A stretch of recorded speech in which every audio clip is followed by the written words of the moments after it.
ये देखो, नूह हमें डरा रहा है, कहता है अजाब आएगा। हम सदियों से यही रह रहे हैं, हम पर कुछ नहीं हुआ।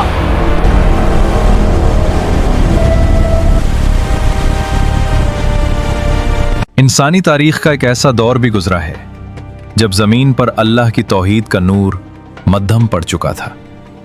हजरत आदम अलैहिस्सलाम के दुनिया से रुखसत होने के बाद कई सदियां गुजर गईं।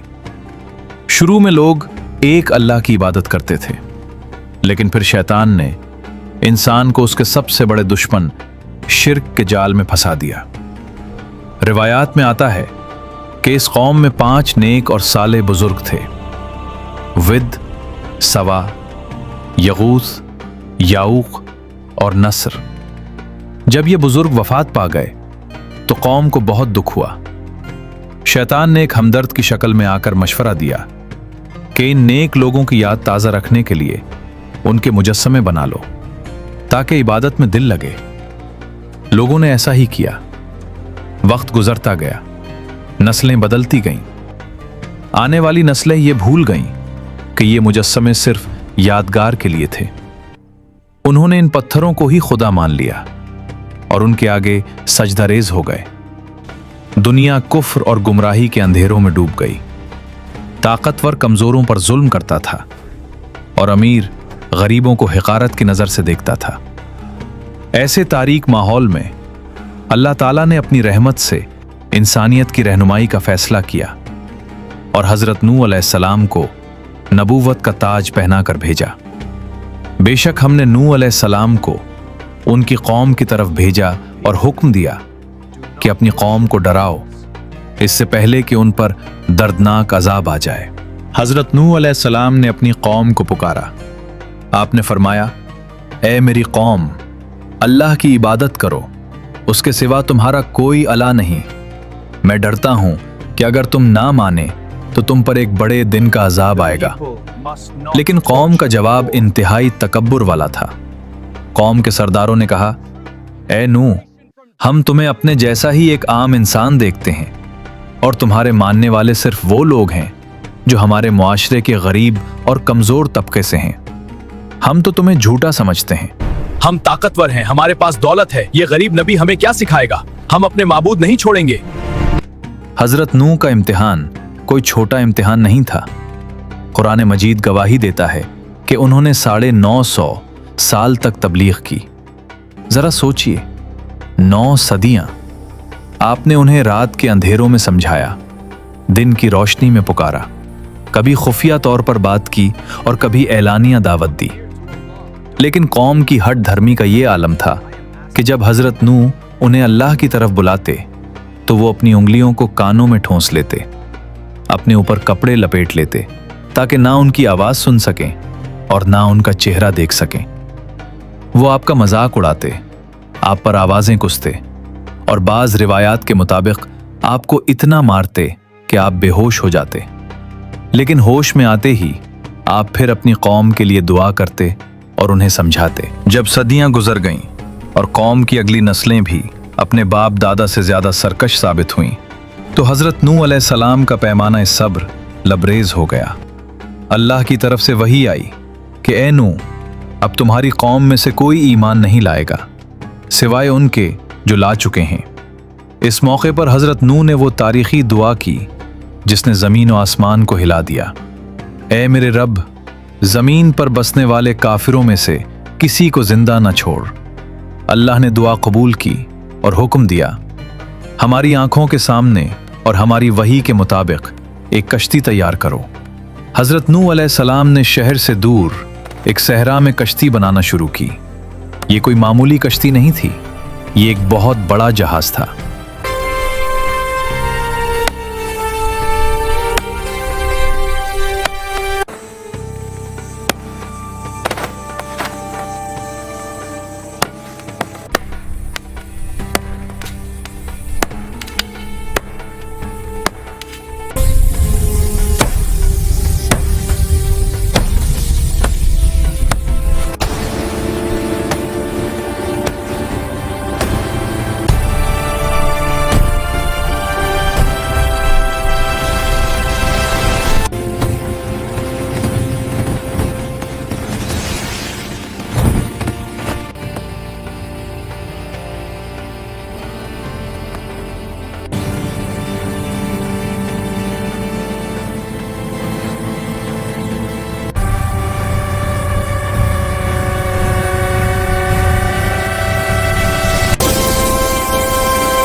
ये देखो, नूह हमें डरा रहा है, कहता है अजाब आएगा। हम सदियों से यही रह रहे हैं, हम पर कुछ नहीं हुआ।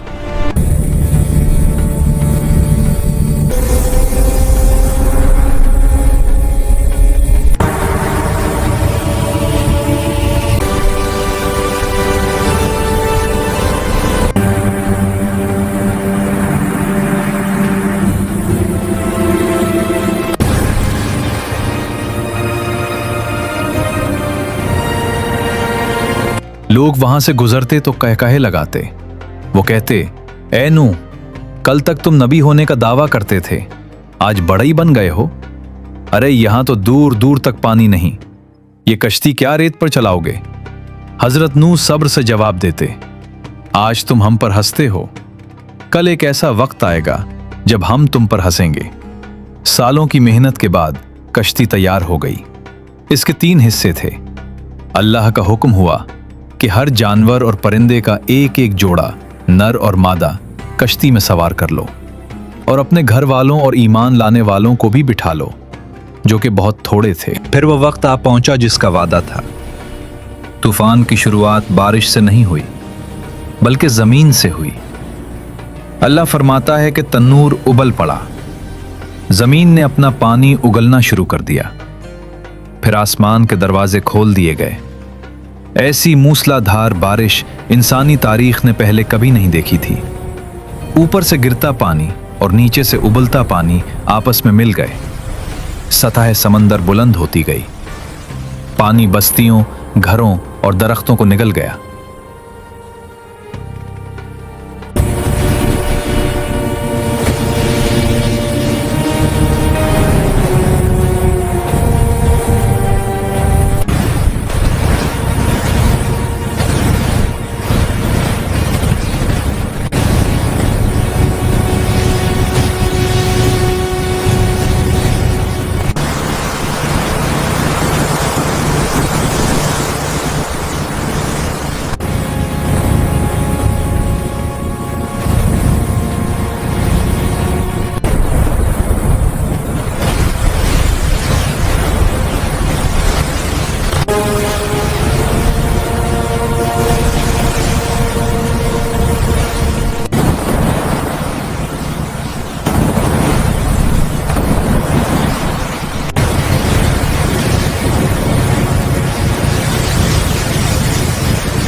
अब्बा, मुझे आपकी कश्ती की जरूरत नहीं, मैं इस ऊंचे पहाड़ की तरफ जा रहा हूं। ये मुझे पानी से बचा लेगा। आपका रास्ता और है, मेरा रास्ता और।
सिर्फ वो कश्ती थी जो अल्लाह के नाम के साथ तैर रही थी। लहरें पहाड़ों जैसी ऊंची हो गईं। इस खौफनाक मंजर में एक बाप की मोहब्बत जागी। हजरत नूह ने देखा कि उनका अपना बेटा कश्ती से बाहर पानी में जद्दोजहद कर रहा है। हजरत नूह ने पुकारा, ऐ मेरे बेटे, हमारे साथ सवार हो जा। और काफिरों का साथ ना दे। नाफरमान बेटे ने जवाब दिया, मैं किसी ऊंचे पहाड़ पर चढ़ जाऊंगा, वो मुझे पानी से बचा लेगा। हजरत नूह ने आखिरी बार समझाया, आज अल्लाह के अजाब से बचाने वाला कोई नहीं सिवाय उसके जिस पर वो रहम करे। अभी बाप और बेटे के दरमियान बात हो ही रही थी कि एक पहाड़ जैसी लहर आई और बेटे को अपनी लपेट में ले लिया। वो हमेशा के लिए गर्क होने वालों में शामिल हो गया। ये एक नबी के लिए सख्त तरीन इम्तिहान था, लेकिन अल्लाह का कानून रिश्तों से नहीं, ईमान से चलता है। जब नाफरमान कौम का नाम और निशान मिट गया तो अल्लाह जलाला का हुक्म हुआ, ऐ जमीन अपना पानी निगल जा और ऐ आसमान थम जा। पानी खुश्क होने लगा और मामला तमाम हुआ। कश्ती कोहे जुदी पर जा रुकी। हजरत नूह अलैहिस्सलाम ने अल्लाह का शुक्र अदा किया। रिवायात में आता है कि यह आशूरा 10 मुहर्रम का दिन था। हजरत नूह और उनके साथी जमीन पर उतरे। अल्लाह ने हजरत नूह को बरकत दी और उन्हें आदम सानी का लक़ब दिया गया, क्योंकि तूफान के बाद पूरी दुनिया के इंसानी आबादी उन्हीं की नस्ल से दोबारा चली। आपके 3 बेटों साम, हाम और याफिस से दुनिया की मुख्तलिफ कौमें वजूद में आईं। ये कहानी हमें सिखाती है कि कामयाबी तादाद की नहीं, हक की होती है। चाहे सारी दुनिया मुखालिफ हो जाए, अगर अल्लाह साथ है तो कोई तूफान आपका कुछ नहीं बिगाड़ सकता। अल्लाह हमें हजरत नूह अलैहिस्सलाम जैसी इस्तकामत और पक्का ईमान नसीब फरमाए। आमीन।